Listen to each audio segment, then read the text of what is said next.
मुल्क भर में जहां एक तरफ मुसलमानों की जानिब से वक्फ तरमीमी कानून के खिलाफ ज़बरदस्त एहतजाज जारी है, वहीं दूसरी तरफ मुस्लिम तंजीमों और रहनुमाओं की जानिब से वक्फ तरमीमी कानून के खिलाफ कानूनी जंग लड़ी जा रही है। इस सिलसिले में आज सुप्रीम कोर्ट में 73 दरख्वास्तों पर समाअत हुई। Chief justice of India Sanjeev Khanna की क़ियादत में एक आईनी बेंच, जिसमें जस्टिस संजय कुमार और जस्टिस के.वी. विश्वनाथन ने वक्फ तरमीमी एक्ट साल 2025 के आईनी जवाज़ को चैलेंज करने वाली अर्जियों की समाअत शुरू की। हुज़ैफा अहमदी, कपिल सिब्बल, अभिषेक मनु संघवी व दीगर सीनियर वकला ने एक्ट के खिलाफ दलीलों के साथ बहस में हिस्सा लिया।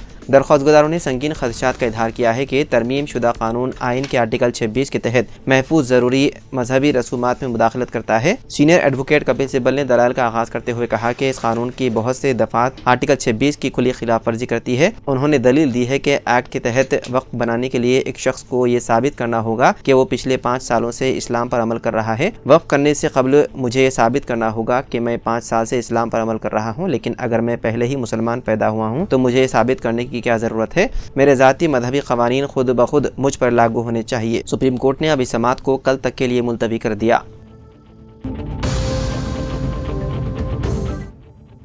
फैज़ाबाद में महकमे बिजली में काम करने वाला 43 साला शख्स दफ्तर के अहाते में आम के दरख्त से गिरकर जाँ बहक हो गया। मुतवफ़्फ़ी की शनाख्त उपला कुमार, जो आसिफ नगर का रहने वाला था, transmission corporation of Telangana limited और तेलंगाना पावर जनरेशन कॉर्पोरेशन में बतौर पंप ऑपरेटर काम करता था। 13 अप्रैल को कुमार हल तोड़ने के लिए आम के दरख्त पर चढ़ गया, ताहम वो अपना तवाज़ुन खो बैठा और ज़मीन पर गिरकर शदीद ज़ख्मी हो गया। उसे फौरी तौर पर बंजारा हिल्स के खानगी अस्पताल ले जाया गया, जहाँ अगले दिन उसने दम तोड़ दिया। कुमार की नाश को पोस्टमार्टम के लिए गांधी अस्पताल मुंतकिल कर दिया गया। खैरताबाद पुलिस ने मुकदमा दर्ज करके तफ्तीश शुरू कर दी। पसमानदगान में अहलिया के अलावा एक बेटा और एक बेटी है।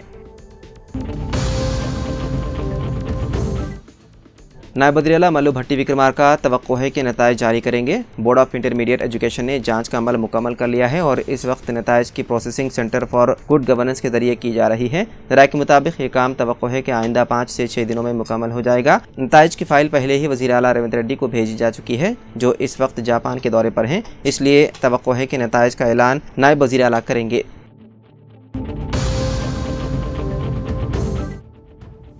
उर्दू हिंदुस्तान में पैदा हुई और यहीं परवान चढ़ी, उर्दू ज़ुबान से तासुब ठीक नहीं। सुप्रीम कोर्ट के तारीखी रिमार्क्स फ़िरका परस्तों के मुंह पर जोरदार तमाचा। सुप्रीम कोर्ट ने एक अहम फैसले में कहा कि ज़ुबान कोई मजहब नहीं बल्कि एक समाजी और सकाफती शिनाख्त है। महाराष्ट्र के अकोला जिले की साबिक काउंसलर विरसा ताई संजय बिगाड़े की तरफ से उर्दू ज़ुबान को साइन बोर्ड पर इस्तेमाल करने के खिलाफ दायर की गई दरख्वास्त को अदालत उज़्मा ने मुस्तरद करते हुए यह तबसरा किया। दरख्वास्त गुजार का मुतालबा था कि म्यूनसिपल काउंसिल की हदूद में सिर्फ मराठी ज़ुबान को साइन बोर्ड पर इस्तेमाल किया जाए और उर्दू के इस्तेमाल की इजाज़त ना दी जाए। उनकी अर्जी पहले म्यूनसिपल काउंसिल और बाददा मुंबई हाई कोर्ट में मुस्तरद हो चुकी थी, जिसके बाद वो सुप्रीम कोर्ट पहुंची थी। जस्टिस सुधांशु धोलिया और जस्टिस के विनोद चंद्रन पर मुश्तमिल बेंच ने वादे तौर पर कहा कि जुबान किसी मजहब से ताल्लुक रखने वाली चीज नहीं बल्कि एक समाज, इलाके और आवाम की तहजीब और तरक्की की इक्कासी करती है। उर्दू जुबान के बारे में भी यही उसूल लागू होता है। अदालत ने कहा कि अगर किसी इलाके में ज्यादातर लोग उर्दू समझते हैं तो मुकामी बल्दिया का फर्ज है कि वो मौसर राब्ते के लिए उसी जुबान का इस्तेमाल करे। सुप्रीम कोर्ट ने मुंबई हाई कोर्ट के फैसले से इत्तेफाक करते हुए कहा कि साल 2022 के कानून या किसी और कानून में उर्दू जुबान के इस्तेमाल पर कोई पाबंदी नहीं है, इसलिए पिटीशन को खारिज किया जाता है।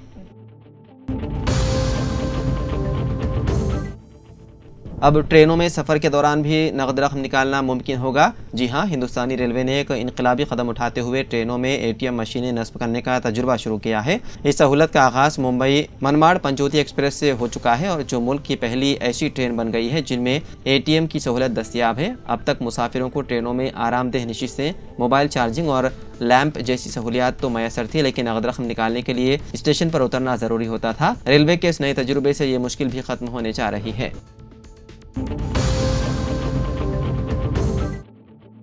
हादसाती तौर पर नौजवान की आंख में स्क्रूड्राइवर धंस गया, जिसे सिकंदराबाद के गांधी अस्पताल के डॉक्टरों ने कामयाब ऑपरेशन के जरिए निकाल दिया। तफसीलात के मुताबिक दिल्ली मेदक के मनोहराबाद मंडल के कोचाराम गांव से ताल्लुक रखने वाला रंजीत एक इलेक्ट्रिकल मैकेनिक है। 8 अप्रैल को वह मरम्मत का काम कर रहा था कि अचानक स्क्रूड्राइवर उसकी दाईं आंख में गहराई तक धंस गया। खानदान वाले फौरन उसे बंजारा हिल्स में एक खानगी अस्पताल ले गए। डॉक्टरों के मशवरे पर अगले दिन उसे निम्स अस्पताल मुंतकिल किया गया। निम्स के डॉक्टरों ने मामले की नज़ाकत को देखते हुए 10 अप्रैल को रंजीत को गांधी अस्पताल से रुजू किया। गांधी अस्पताल के डॉक्टरों ने टेस्ट करने के के बाद बताया कि आंख को कोई नुकसान नहीं पहुंचा, स्क्रू ड्राइवर सिर्फ ऊपरी हिस्से में फंसा हुआ था। उसे न्यूरो सर्जरी शोबे में मुंतकिल किया गया, जहां तकरीबन 2 घंटे तवील ऑपरेशन के बाद स्क्रू ड्राइवर को कामयाबी से निकाल लिया गया। अस्पताल इंतजामिया ने मंगल के रोज बताया कि रंजीत की हालत बेहतर है और जल्द ही उसे डिस्चार्ज कर दिया जाएगा।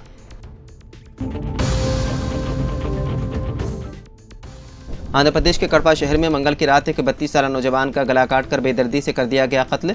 ये वाकया कड़पा के बेल्ट अप जंक्शन के करीब पेश आया, जहां हमलावरों ने सबके सामने वारदात अंजाम दी, जिससे इलाके में सनसनी फैल गई। मकतूल शेख सादिक वली मराठी विधि का रिहायशी था और फूलों का ताजिर था। मादी में बेल्टअप जंक्शन पर पेश आए वेंकटेश नामी शख्स के कत्ल केस में वो मुलजिम था, जिसके नतीजे में उसके कई अफराद दुश्मन बन गए थे। मंगल की रात उसके दुश्मनों ने घात लगाकर सादिक पर उस वक्त हमला किया जब वो जंक्शन के करीब से गुजर रहा था। उसे ज़बरदस्ती एक शराब की दुकान के पास से ले जाकर पहले मारा पीटा गया, फिर चाकू से कई वार किया और आखिरकार उसका गला काट दिया गया, जिसके नतीजे में उसकी मौके पर ही मौत हो गई। वाक़े की इत्तला मिलते ही DSP वेंकटेश्वरलू मौके पर पहुंचे और मुआयना किया। मुलजिमान की तलाश है जारी।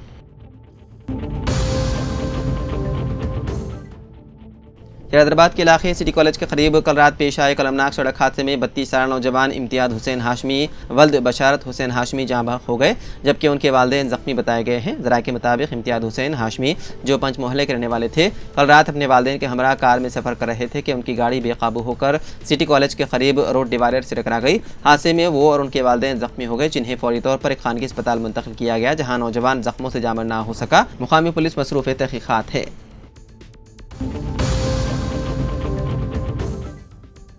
हैदराबाद के पुराने शहर में सरेआम राउडी शीटर मोहम्मद मसीउद्दीन का बहिमाना कत्ल करने वाले 8 मुलजिमीन को रैन बाजार पुलिस ने गिरफ्तार करके मंगल को रिमांड पर भेज दिया। उनके कब्जे से 4 चाकू, मोटरसाइकिलें और 5 मोबाइल फोन जब्त कर लिए गए। पुलिस तफ्तीश में मुलजिमीन ने इतराफ़ किया है कि रमजान के दौरान मोहम्मद मसीउद्दीन से झगड़े के बाद उन्हें डर था कि वो उन पर हमला कर सकता है। उसी खौफ से उन्होंने उसे कत्ल करने की साजिश रची।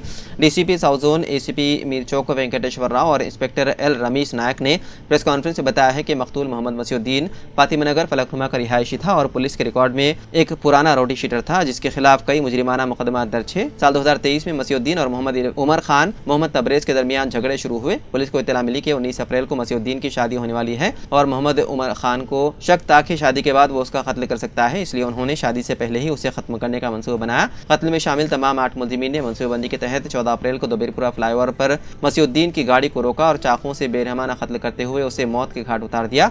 मुकामी पुलिस मसरूफ़ तहक़ीक़ात है।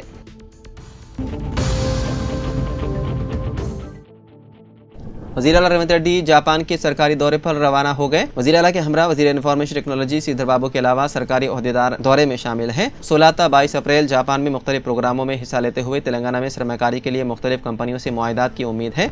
जापान के टोक्यो, माउंट फूजी और ओसाका के अलावा हिरोशिमा का तेलंगाना का वफ्द दौरा करेगा। ओसाका में वर्ल्ड एक्सपो साल 2025 में वज़ीर आला शिरकत करेंगे। जापान की नामवर कंपनी के नुमाइंदों से वज़ीर आला की मुलाकात होगी। आपको बता दें कि वज़ीर आला रेवंत रेड्डी का यह पहला दौरा जापान है।